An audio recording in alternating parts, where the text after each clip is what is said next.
True stories told by real people. My mom had a stalker for years. She was maybe in her early 30s. I was about 3 and my brother was around 1 when this started.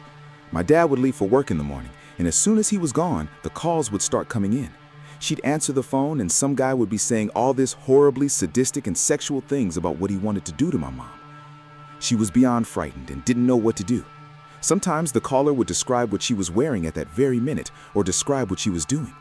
My parents were struggling financially, so they couldn't just up and move, but my mom started spending more and more time at my dad's mother's house when he was away. The cops got involved, but they couldn't trace the call. Finally, they were able to save up enough money to move. I was about 6 by this time.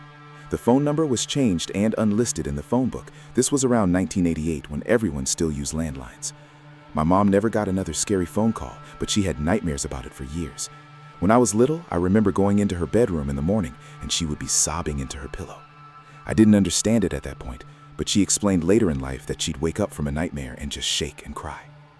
A couple months after we had moved, the cops informed us that they finally caught the guy. It was our next-door neighbor's 19-year-old son. He had been in the military but was discharged due to severe mental illness. I guess he was put into some sort of special security home that specializes in mental health. The lead investigator said that the son was obsessed with my mother, and they found a box in his room full of a bunch of photographs candidly taken of her when she was out in the garden or playing with us kids in the yard. It chills me to the bone when I think about it now. Anything could have happened to my mother when my dad was at work, and I'd be too young to help her. Story 2. The Footprints at My Window. Some years back now, my mom went on a vacation with a friend of hers to Florida or somewhere for a week and a half during the winter. So I was alone at home for the time and took advantage of it by setting up my consoles on the big living room TV. One night it was snowing, and throughout the night I felt really uncomfortable. Granted, this was day 6 of 11, and I've never actually been alone in the house for that long before, so I just chalked it up to loneliness. The snow stopped sometime in the middle of the night. I went to sleep on the couch around 2 a.m. Next morning, plows came down the street and cleared them up as usual. I had left to pick up some stuff at the store down the street, but I stopped almost immediately when I got off my porch. There were footprints in the snow leading up to the large bay window on the side of the house, a set leading towards and away. The ones leading in were slightly filled from snowfall.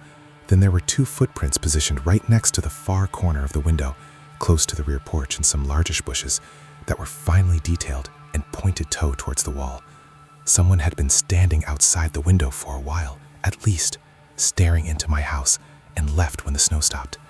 The tracks started and ended at the street, so where they came from and where they went afterwards were destroyed by the plows. I have since bought large tent sheets to cover said window, hung thick, dark curtains, and rearranged furniture to cover the entire bottom third of the entire window length. Fuck that shit ever again. I'm a 31-year-old man, and the idea of someone just staring into my house through the windows gives me the kind of tense, anxious horror I felt when I almost fell off a 15-foot cliff. I can't even sit by windows at night without fully closing curtains. Story 3. This was the first time a guy approached me. I was 16 and he was the same age. We were together in a math class, which we both hate in the same deep level, so we started helping each other and sometimes skipping the class together.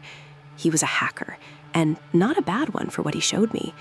He was also a believer in all the theories about conspiracy, aliens, and the rest, but he always talked about this in a light way. The atmosphere in my house was getting worse every day. My parents physically hurt me since I was a child, also mentally scarring whenever they could. But that year, it got so worse, I had to run from home. My boyfriend at that time secretly got me into his mother's house, and I was free. But that meant to go out of the city I was living in, and where my hacker friend lived also. I didn't expect what was about to happen. When I met him to told him about my flight, his face changed completely. His eyes opened wide, his skin lost the color, and then he grabbed my arm as hard as he could. The bruise with the shape of his hand lasted a month. He pushed me to the ground and said, "You can't leave. You are here only for me. You are the Indigo child I need to save me when all this madness ends. You can't leave me. You are mine now." He never showed any idea like this before, and I didn't understand a word. I managed to escape, promising I wouldn't leave, and also because we were in a public place, but he didn't stop. When he knew I left, he joined my parents to find me. It was a disaster. He didn't stop calling, sending emails, messages, even fucking letters after a year, no matter how many times I changed my phone number, email, and computer. Fortunately, he never showed up as he was too afraid of my 195-centimeter boyfriend. But after 2 years, I had to return to that city, and he started again. Story 4. The Fish Tank Intruder. Have always lived alone with my mom in a garden-level flat. It was the end of June. I just finished passing the French equivalent of the A-levels, so we were pretty much exhausted and happy it was all over. We went to bed as normal. Around 5:30 a.m., I heard an awful sound, like glass and water and I don't know what else. I couldn't locate the sound and I'm pretty much out of the bed before being awoken properly. I hear Mom whispering through the door, "Pompadour, could you please come with me? Something is not okay." We went to the living room first, and nothing had moved and everything was quiet. My heart was racing and we continued to the kitchen. On the kitchen floor, there was our golden fish, desperately jumping in the middle of a puddle of water and broken glass. The bars of the kitchen window had been bent open, but the kitchen was empty. We saved the fish, called the police, and then I received a call. My dad never ever called. I wasn't in contact with him, hadn't seen him in like 3 years. He called us at 6 a.m. out of the blue, asking if everything was okay at our place. He's supposed to live 100 kilometers away. We think he tried to get into the flat, but he's fucking tall and ended up knocking off the aquarium. No proof, nothing happened to him. To this day, I close every window, every door, and watch my surroundings every time I know my father knows my current address. I have a legal obligation to tell him at least once a year. My mom got an alarm. The fish are now living at my grandparents' in a natural pond. Story 5. Stalked through Quincy Market.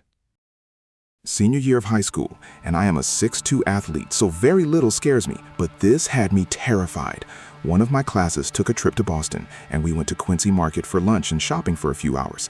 I left my friends to go to the bathroom and use a urinal.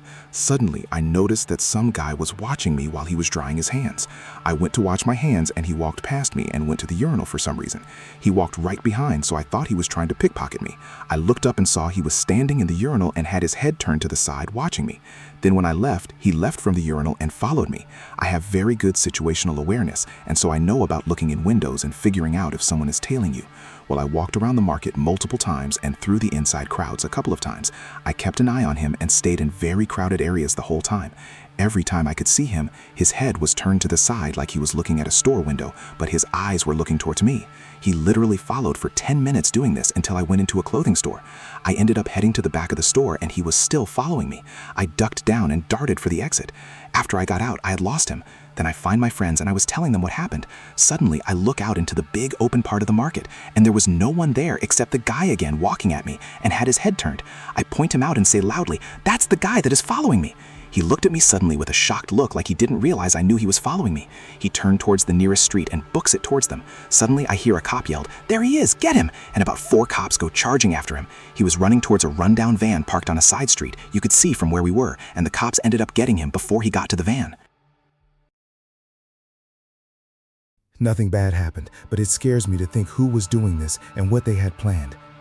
About 4 years ago, after a night of light snowfall, my dad went outside and saw footprints, sort of pointed like cowboy boots, leading up the driveway, turn into the sidewalk, up the stoop, stand on the porch, and leading back to the road.